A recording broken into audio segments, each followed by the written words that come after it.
But I think one of the reasons why these people have this deep-seated anger and resentment is there's a bunch of people out there that have these lives that are deeply unsatisfying, because I think there are so many people that are working all day long doing something that is deeply unsatisfying and almost painful. Yeah, soul killing. Soul killing. Yeah. They're stuck in traffic all day, and then they're stuck in a cubicle after that. They relish the time to take a in the bathroom and look at their phone. I mean, they literally do that. That's a highlight of someone's day. They get in traffic on the way home. They get home after that, they're watching television, and they're... You ever notice that some people seem to want to hang on to stuff that is bothering them? They're forever talking about it. They don't want to let it go. They've had a failure at something and it's grown. They can't get over it. They just can't get over it. Or somebody said something nasty to them. They don't want to let it go. Do you know what we should do?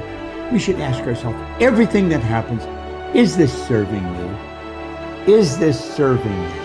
And if it's not serving you, get rid of it. You don't want anything in your life that's not serving you, that's not causing you to grow, that's not adding to the quality of your life. I don't care what it is. You will find some people, they just hold on to bad stuff. They hold on to problems. They don't want to seem to let it go. And that adds more problems. Whatever you focus on grows. The only thing that can grow is the thing you give energy to. Why would you hold on to anything that's not serving you? How bad does it have to get? I mean, to what denominator, to what lowest level do you have to reach before people really make up their mind to change? My message is, why wait? I mean, when you're feeling so altered emotionally, you feel so bad, that's the moment you could actually see yourself for the first time, because you're not answering your cell phone, you're not responding to all your texts, you're not watching TV, you're not going out to dinners, you're not calling people back. Something's altered in you, and you're starting to become self-aware, right? I dare you to analyze yourself first, your company first, your character, your behavior, your work ethics. I dare you to analyze it and see if there's any change you can make. See, you cannot manage time, but you can manage activity. You can manage your activities. Make certain that what you're doing really makes a difference. Make certain that you're spending your time on activities that are productive, that are taking you in the direction of your goal. If you think about the person that you want to become, what's that person do every day that you don't do right now? And when you start to do the thing that the person you want to become is doing, you leverage something called behavioral activation therapy. And that is a whole body of research that says when you act like the person you want to become, it's the most powerful way to change a habit. It's even better therapy than talk therapy, because the action proves to your brain that you're becoming that person.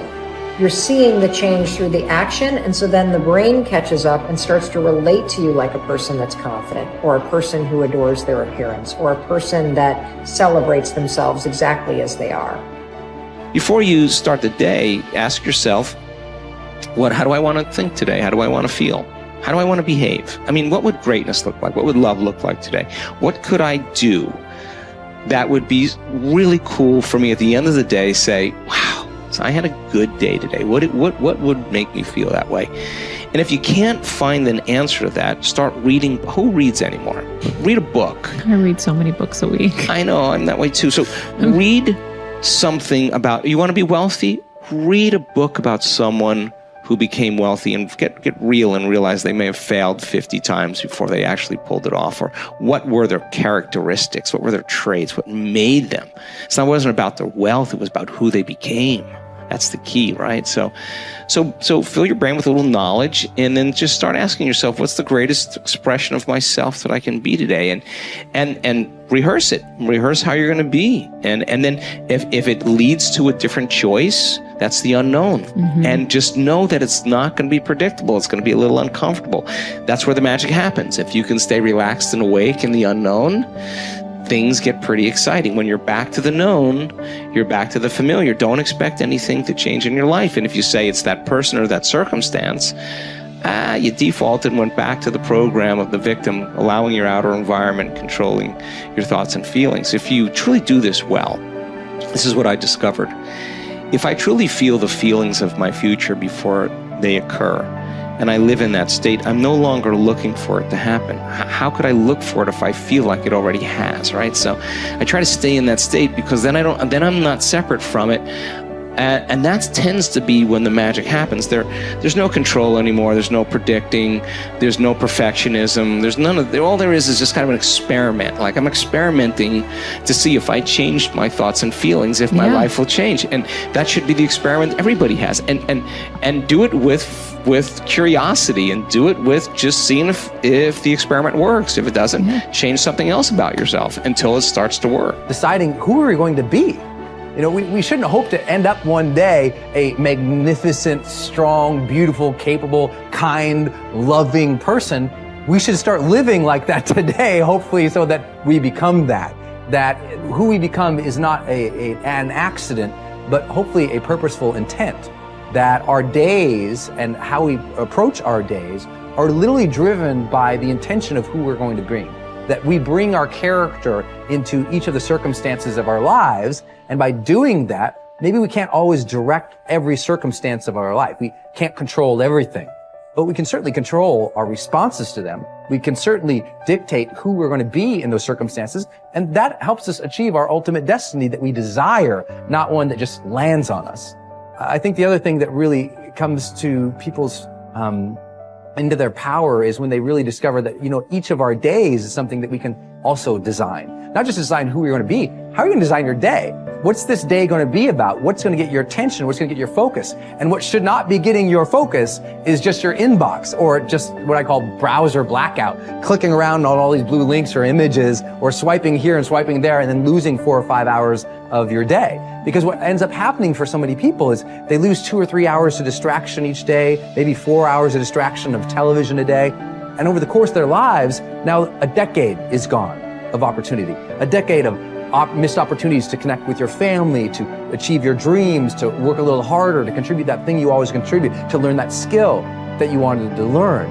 Like, we have to decide on our days. We have to design them. We have to wake up and decide what this day is going to be about, what's going to get done, what's going to deserve our focus, who will we reach out to, instead of just responding to everybody else's needs. Look back over your life and ask yourself, what activities, behaviors, or decisions have been most responsible for my success in life to date? You will probably find that less than 5% of the things that you have said or done have accounted for most of the success you have enjoyed. You may find that it was your unique ability to solve a particular kind of problem or to take advantage of a particular type of opportunity. You may find that your special talent was an interpersonal skill that enabled you to influence and persuade other people at a particular time and place. You may find, on analysis, that it was an ability to take charge and accept responsibility for accomplishing a particular goal. Whatever has been responsible for your successes in life to date may be a good indication what you should be doing in the future. Analyze your work based on the measure that I call return on energy. Leaders in every field deliberately apply their talents and energies where they can achieve their greatest return on the amount of energy, mental, emotional, and physical, that they invest in any endeavor. They refuse to take on jobs or work in areas where they cannot perform at exceptional levels. They treat themselves as valuable resources, and they spend their energies very carefully. One of the questions that you might continually ask yourself is this the best possible use of my time and energy?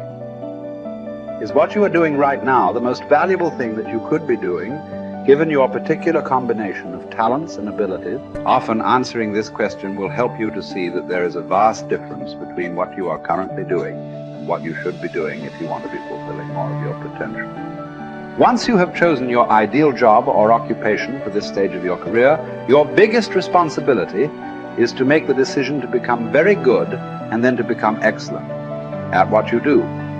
In a lengthy study on successful Americans, the Gallup organization discovered that expertise, or being recognized by your peers as one of the very best in your field, was one of the essential ingredients for success in American life. We said before that self-confidence comes from positive knowing rather than positive thinking. It is only when you know that you are outstanding in your chosen field that you really feel terrific about yourself, and that you enjoy high levels of self-confidence. Men and women who are good at what they do and who know that they are good at what they do are very different from those who are only average. They walk and talk and dress and behave differently. They have an attitude of assurance and certainty about themselves that causes them to stand out in any group. They have a deep down sense of self-worth and self-confidence that is evident to everyone around them. The quality of a person's life is in direct proportion to their commitment to excellence, no matter what their chosen field.